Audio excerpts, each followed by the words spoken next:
Welcome back, my beautiful friends. You're listening to A Moment of Zen right here on 710 WOR, the voice of New York, iHeartRadio. I'm your host, Zen Sams. Up in just a few minutes, we have our Travel Treasures segment brought to you by Navé.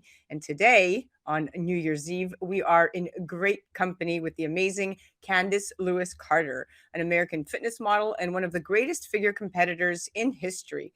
Under her long list of achievements, Candice boasts over 13 pro victories and is the four-time Arnold Classic Champion. Today we're chatting motherhood, staycations, finding that parent balance, and what to do about kids, holidays, and sweets. A new survey back in May of this year suggested a new trend, indicating a rise in desire for closer to home adventures and staycations. The Vacationer surveyed over 1,000 Americans over the age of 18 about their thoughts on staycations and whether they'd consider taking one in 2023. Of the respondents, over 67% of those surveyed said they already have or are planning a staycation. Now, if you apply that percentage to the entire population of the US, about 173 million people are planning on taking a staycation in 2023. That's outstanding. Now, according to the survey, Americans living in the middle Atlantic region of the nation, in states such as New York and Pennsylvania, are most likely to take staycations. Americans living in the mountain region, in states such as Montana and Colorado, are least likely to do so. Now, staycation is a word to describe a closer to home vacation or even a period of vacation time spent in one's own home. Now, there are a few reasons why this trend has been rising in interest lately. More money saved on things like gas prices and flights can mean longer trips, better accommodations, or more money funneled towards experiences, tours, and food, which, guys, can all enhance the quality of your trip, no matter if the destination's only 50 miles from your home. And here to chat motherhood, staycations, finding the balance, and managing your kids' sugar intake during the holidays is the amazing Candice Lewis-Carter. Welcome to the show, my friend. Thank you so much. I'm so excited about this episode. And thank you for having me on again. Yeah, well, this is the language you speak, so let's dive right into this. One is stuck at home over the holidays and well into January, whether by choice, by finances, or by family. How do we use our home to sneak in meaningful workouts? I'm always thinking staircases offering you a dozen workout possibilities and outdoor spaces being used for some fresh air and vitamin D. And even one's pool can be used for workouts other than swimming. What is your advice here, Candice? My advice is look around your house to see what you have. Even if you don't have gym equipment or something is so expensive to go to the store to get some dumbbells, like simple using gallon jugs of water, filling those up. Each gallon can weigh about roughly about 8 pounds. So you can use that for like abs. You can use it for like body weight squats. Even look around the house, like you said, stairs. You can run up those. You can even do some planks. You can do some push-ups up the stairs. Like the house is literally a playground full of workouts using your couch, your table. Everything can be a piece of equipment. And what about strapping that baby in the baby Bjorn and doing house chores? I used to do that when my Alexa was still in the Bjorn. She's now going to be 7 in just a few days. But I remember Candace, I would carry her and I would vacuum and I would do everything with her on me. And I think that added a lot of, of extra workout. Yeah, it does. Like my brew, he's like almost 30 pounds of weight. And we got in the habit of like always holding him a lot. He's our first son. And so now he wants to be held. So even if I don't want to hold him, I'm like walking around cooking. So I'm like, actually, this is a workout. So it's okay. You're right. You're right. All right. Now let's move on to something else here. The U.S. Department of Agriculture's dietary guidelines for Americans recommends children and parents limit added sugar to less than 10% of their daily calories. However, Candice, we know this better than anybody else, that the average American diet is so high in sugar that kids can easily exceed that limit many times over without even realizing it, especially during the holidays. You're a mom to a toddler who recently tried sugar for the very first time. What is your advice on managing sugar intake? So my advice is, again, everything you buy in a package is going to have some type of process, ingredients in there, and sugar. And even on the label, it'll say no sugar added. So most people are like, okay, I can get this for my toddler. There's no sugar added.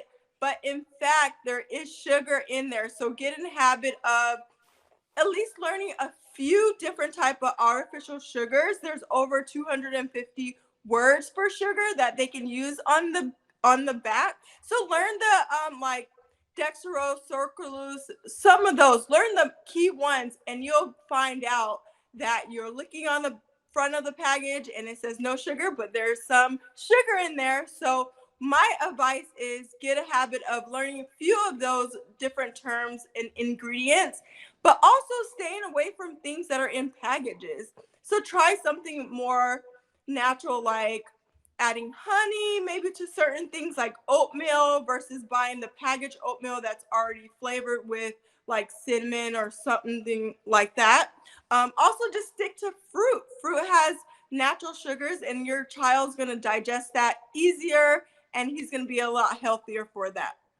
Yeah, that there's some great points. And when you look at the statistics, Candice, they're staggering. On average, Americans get about 13% of their total calories from added sugars. Meanwhile, children and young adults between ages 2 to 19 years consume a whopping 17 teaspoons of added sugar each day on average. And taking in excess sugar, obviously we know this can fuel cravings for even more sweet foods or drinks. So I say exactly what you just said. Learn to spot sneaky sugar, right? Many foods marketed as healthy foods and health foods can actually have a lot of those added sugars, like you just said. I'm so glad you pointed that out. So always check the labels on sports drinks, smoothies, protein, granola bars, and yogurt. Some can have as much as 4 to 5 teaspoons of added sugar per serving. So great point. Now, though many may not, be able to travel to the beach or abroad, there are many ways to make a staycation feel like a vacation, Candice. I say you can even travel the world from home. You can embark on multicultural activities or a culinary adventure or even explore your city like a tourist. What recommendations do you have that's going to keep us fit locally during our staycations wherever we may be?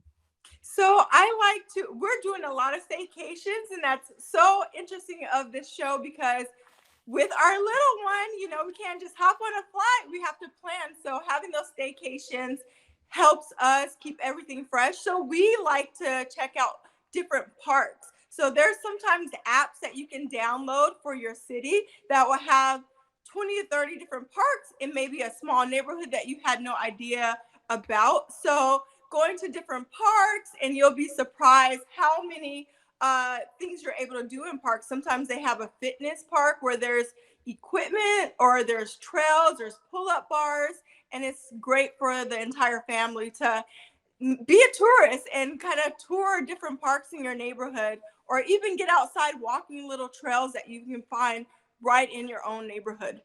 Yeah, exactly. What you just nailed it. Amusement park. That's a great way to entertain your youngsters. Play outside games. And one of my all-time favorites, I did this with Alexa, camp at home. I mean, why not spend a night camping in your backyard? It's a great way for children to get the camping experience, but within the comfort of home. It worked out perfectly for me. You just got to plan the weather and make sure that, you're not going to get rained on, but that's also a cool idea. Now, going on a scavenger hunt to get a workout or visiting a national park close to home, Candice, or hiking on local parks. What is your advice for food on the go, eating out, and keeping the kids' sugar intake leveled? So I would recommend just packing your own food because then you're safe. You know exactly what's in it. Sometimes going to restaurants, if they may not have healthier choices for your child, or like my son, he's a toddler, he's just one. So he's very picky. So we have to be prepared, even going to restaurants. He may not want any of the food that they have. So being prepared and getting some apples, some peanut butter for protein, just being prepared. And so that way it saves you time and money, and you guys can maybe make a little picnic wherever you guys are, traveling, or where you guys are having a little staycation outside. Yeah, great tips. I mean, this stuff comes so naturally to you because you're living it as we speak. You're living the staycations, you're living traveling with the toddler, you're living carrying the toddler, you're living the whole thing, feeling the physical weight, but also the weight of the preparation and making sure that things are organized. I remember traveling with food, and I would freeze food for Alexa, and I would keep them in Ziploc bags, and I would keep them in, at one point I even got so crazy I only wanted to make sure her things were transported in glass containers because I didn't want the plastic, because you read all these, all these stories about the plastic not being really good for the babies with all the PBA stuff in it. So anyhow, thank you for all this advice. Any closing thoughts on traveling with kids and sugar intake and staycations for your listeners? Yeah, I would say just don't forget your water. Carry that water bottle wherever you go. I like the ones that have the metal so things will stay cold or hot. Because sometimes when you're going places, they may not have, the water that you prefer to have, or, just having water on hand is just a very helpful thing. Make sure you guys are staying hydrated. Oh, that was incredible. Thank you. Hydration, hydration. Definitely almost forgot that one. Thank you so much for coming on and spending some amazing time with me on this New Year's Eve, Candice. It was a pleasure having you on. Thank you so much. Definitely check out Candice Carter Lewis. You can check out I Can Fit Beauty. That's her Instagram handle. She is incredible. She is fun. She's full of great content. And at the end of the day, guys, remember, we may like our kids to stay away from sugary treats as much as possible, but we also want them to learn an important skill: how to balance all the available choices when they are able to make food decisions for themselves. So, keeping sugary treats under lock and key or banning them altogether may also fuel an unhealthy craving for sugar. So, you have to show your children that an occasional dessert or sweet can be part of a balanced diet. Model that behavior yourself. So, practice what you preach. Sweets and snacks in appropriate portions are okay in moderation, but being calculated about sugar intake and making the occasional sugary treat as part of your family's culture, you're going to find your children craving sugar less. And snack is going to be something that they enjoy more mindfully, balanced, and the way to go. You're listening to A Moment of Zen right here on 710 WOR, the voice of New York, iHeartRadio. That was our Travel Treasures by Navé, and that was the incredible Candice Lewis-Carter. We'll be right back after this.